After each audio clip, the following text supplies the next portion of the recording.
Man, that build's really cool. It does a lot of damage. It's really strong. I'm kind of, I don't know. I'm kind of tired of doing obscene amounts of damage. What if I want to support my team? Support my team and still do some decent enough damage to actually try? I wonder.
KAM Abyss Glance. This is a very unique legendary weapon in that it's not meant to do crazy super high damage, but it's meant to give you really good crowd control opportunity. It's basically the upgraded version of the SMG that gives Frost Vortex, the Icy Rain, I believe it's called, where every time you crit, you have a chance at summoning a Frost Vortex. This gives you a guaranteed Frost Vortex after 14 hits, where weak spots count as 2, so in a minimum of 7 hits in order to trigger Frost Vortex. Now the reason why that's so strong, enemies take more damage the closer to the center of Frost Vortex they are, up to 250%, which is tremendous, because Frost Vortex itself doesn't do crazy damage, but that makes it do crazy damage. But how do you keep enemies that are constantly moving in one area? With the key item, the Covert Walker Shirt. So the Frost Vortex will collapse in the center like a black hole and pull all enemies within 1.5 times the Vortex's range, which is really strong. That means that enemies are going to be pulled to the center and they're going to take the maximum amount of damage from the KAM's special legendary effect. So to walk through the build itself, we have the KAM Abyss Glance. We're going to be using heavy style with double elemental calibration. We're using the DE50 Wildfire in our offhand. It really doesn't matter what you use in the offhand. I prefer using vulnerability because enemies take more damage, but as this is more of a support build, you don't really have to. You can just do whatever feels good. For me, the DE50 feels good, and I'm here for it. The melee weapon, you want to use the Kukri. The Kukri has a unique ability that gives you 30% increased damage and 15% increased critical hit chance, or 20%, one of the two. Very powerful. If you can get a Kukri, fantastic. Otherwise, you can use Fortress Warfare or Masamune, whatever's fun for you. The mod I'm using on Abyss Glance is Vortex Multiplier. This increases the number of vortexes that we can have by 1, so we have 3 total vortexes. This is giving us crazy high damage. The only other mod that's kind of up for contention, in my opinion, is using Cryoblast, because it'll give more vulnerability. Now, this vulnerability sounds super good, but in the same respect, you're only going to be gaining a short amount of vulnerability versus a whole additional Frost Vortex, which sounds way better to me. On the Deagle, we're using Vulnerability Amplifier, because obviously more vulnerability is good.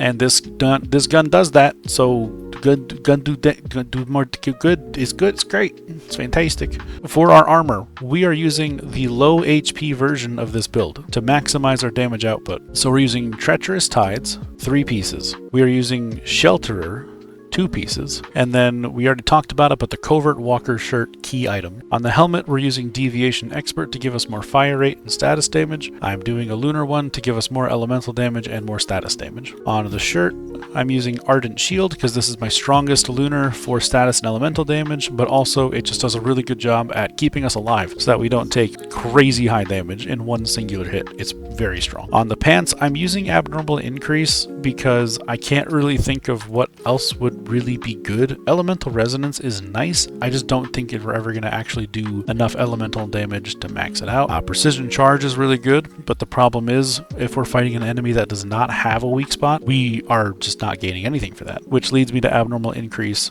Every time we reload, we gain stacking damage.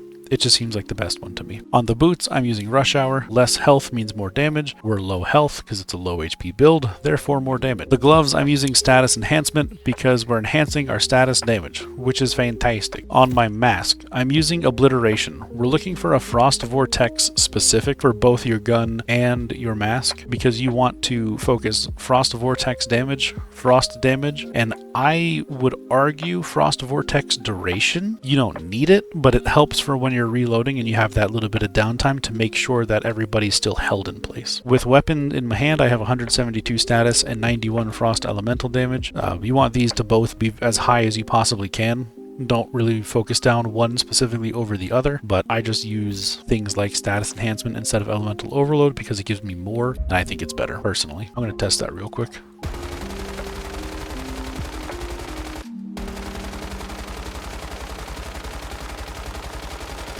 Yeah, that does 1,000 less damage.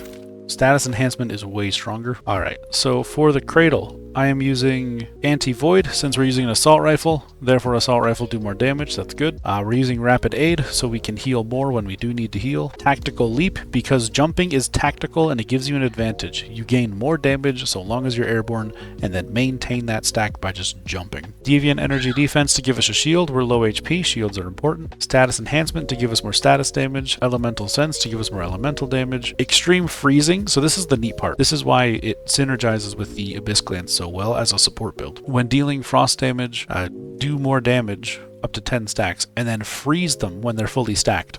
So that freeze is actually tremendous because it's going to quite literally hold them in place and they can't move. So if you're in something like Securement Silo Theta and you're fighting the final boss, they all just get pulled in and trapped and they just sit there with them, and it's tremendously powerful. And then for the last one, I prefer to use Aerial Suppression. Since we're going to be jumping around a whole lot, makes sense that while we're airborne, let's take less damage so we don't have to think about it as much. For the Deviation, we're using Snow Sprite. We're looking specifically for a Lunar Oracle variant because Lunar Oracle version of this gives us additional status damage, which is very strong. When you summon the Snow Sprite, it'll make ice crystals, which deal crazy high frost damage, and then they take more frost damage. So you will be doing super high damage. It's to supplement the damage you're not going to have. So Abyss Glance does good dot damage, but if you're fighting a boss, you're not going to have good dot damage because the boss is going to be moving around. So this is going to help supplement that by giving you more AoE ice crystal damage and then make your dot do more damage too, which is delightful. The other deviation that you can use is Polar Jelly. If you have a good one, they are very, very strong. They have a Starfall version one now that is also very, very powerful, but Polar Jelly is the absolute premier one, but the problem is it's a mobile. It doesn't move like Snow Sprite does, so it's more situational versus Snow Sprite, it's more versatile. Alright, food buff. For the food buff, you're going to want to use Whimsical Drink. Ideally, you're going to get Brain Freeze. You're going to have the Gourmand buff, and then you're also going to have a level 5 Chefosaurus to help improve the effect potency, which will give you a tremendous increase to your status damage. For your food buff, you're going to want to use Surprise Spring Roll. This will increase your elemental damage, which is then doubled when you're below 40% HP. Same thing, you want Gourmand, you want your Chefosaurus, because that's going to improve that tremendously as well. So your damage will just be substantially higher. Now, moving along, this does not have its power in damage. It has its power from the ability to crowd control, in my opinion. Thank you for watching, everybody. This is the KAM Abyss Glance at a glance. If you found this to be useful or you're interested in any other videos, check the description. I have a couple in there. And then if you would be so inclined to like, comment, subscribe, do the whole thing, helps the channel a whole bunch. And I sincerely hope to see you in the next one. We are currently live on Twitch. Come say hey. We stream at 7:30 PST every day except for Wednesday. Wednesdays are stinky doo-doo days. We don't like Wednesdays. Thank you again for being here. I hope to see you in the next one, and have yourself a wonderful time of day. I feel like I should say something about the bathhouse.